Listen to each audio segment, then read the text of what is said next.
Welcome. Okay, let's dive right into this explainer because we are going to completely reframe how we look at the ancient world. When we think of the Achaemenid Empire, that massive Persian state founded by Cyrus the Great back in the 6th century BC, we usually just picture this sprawling, ancient military machine. But honestly, the reality is so much more fascinating than that.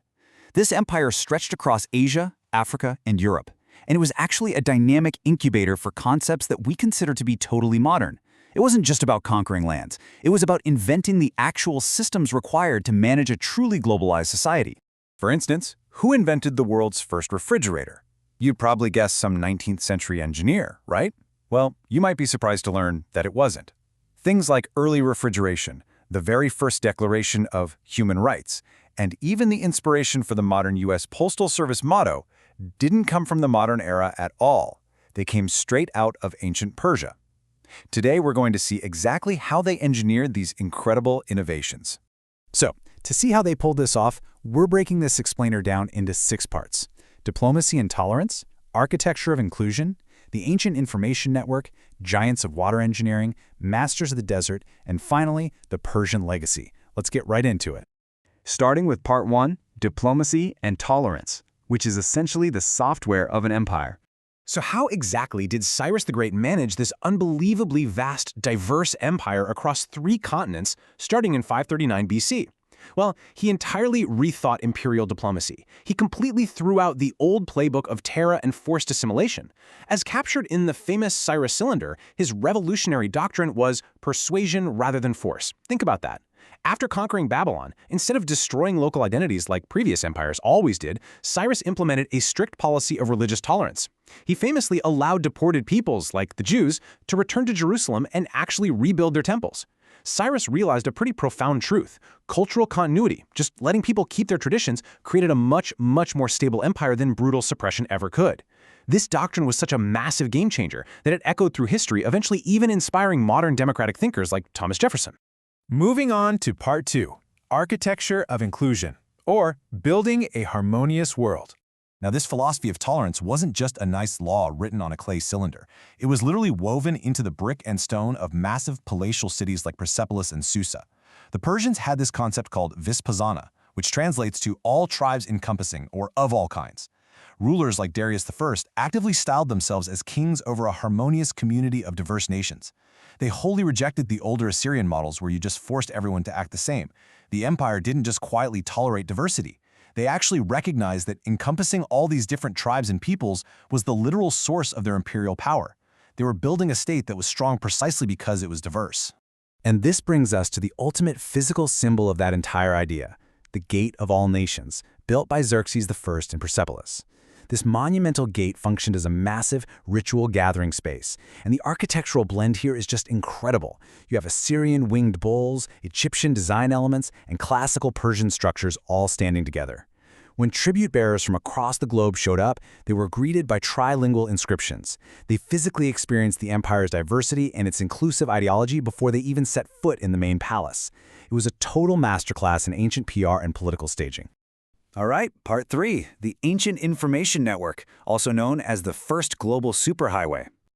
You've got this sprawling, diverse world, right? So how do you actually govern and connect it? Well, they built an unprecedented communication network called the Chapar Khaneh, which is the world's first organized postal system. It was all based on continuous momentum. A courier, called the Angaros, would ride a horse at absolute maximum speed down this massive paved highway called the Royal Road. Every 15 to 25 miles, roughly a day's hard ride, he'd hit a post station, leap onto a fresh horse, and just keep going, no breaks.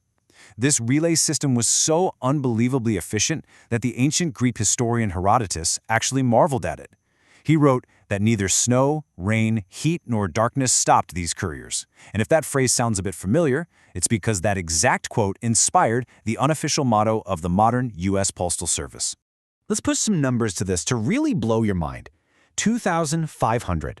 That is the length in kilometers of the Royal Road stretching from Susa in modern Iran all the way to Sardis in modern Turkey.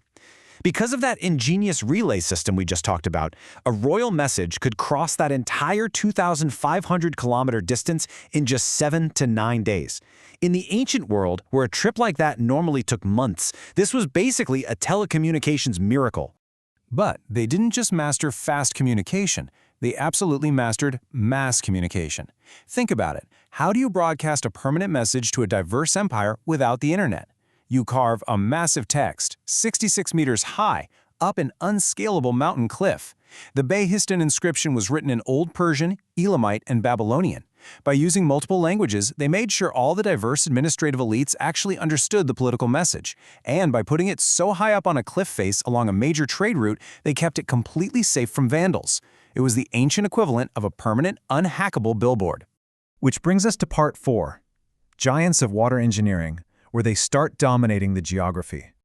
See, the Achaemenids weren't just building roads. Their engineers literally reshaped the geography of the ancient world to suit their economic and military needs. Take a look at these two mega-projects. Way before the modern Suez Canal, Darius I dug a 150-kilometer canal connecting the Nile to the Red Sea. This effectively linked the Mediterranean to Persia, massively boosting global sea trade. Then you have his son, Xerxes. He needed to move his warships safely past a treacherous Greek cape.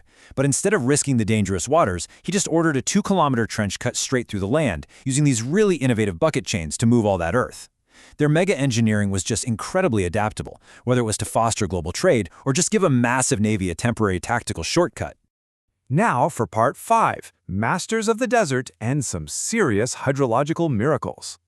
Beyond moving oceans and carving through peninsulas, the Persians had a much closer problem, surviving the brutal, arid heat of their own homeland. And this necessity led to some life-saving inventions in water delivery and, amazingly, early refrigeration. First, you have the Qanat system. These were gently sloping underground tunnels that tapped into mountain aquifers to bring life-giving water out to the dry desert plains. Because the water flowed underground, it didn't evaporate in the sun.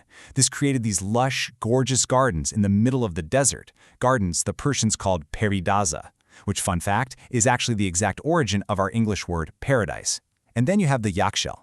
Operating around 400 BC, these domed structures utilized evaporative cooling and thermal layering to effectively function as the world's very first refrigerators.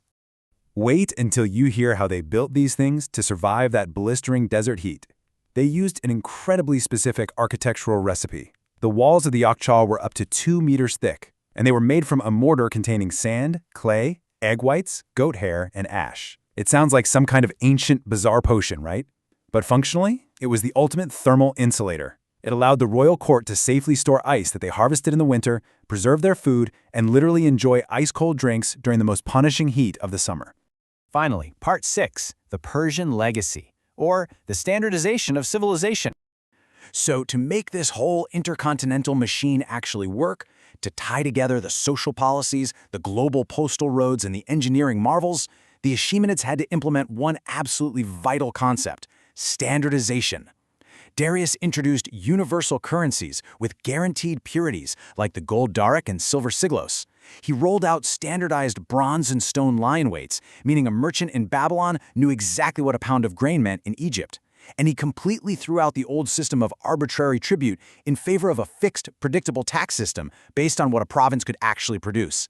By standardizing money, weights, and taxes, Darius completely lubricated the massive engine of the empire, launching what was essentially the world's first truly globalized economy. So, as we wrap up this explainer, I want to leave you with a simple question.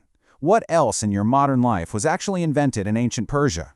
From the literal ice clinking in your glass, to the mail delivered to your door, to the very concept that a society is actually stronger when it embraces the diverse, inclusive nature of its people. The Achaemenid Empire didn't just conquer the ancient world. They drafted the structural, logistical, and social blueprint for our modern one. Honestly, it makes you wonder, what other modern marvels are just ancient history waiting to be rediscovered?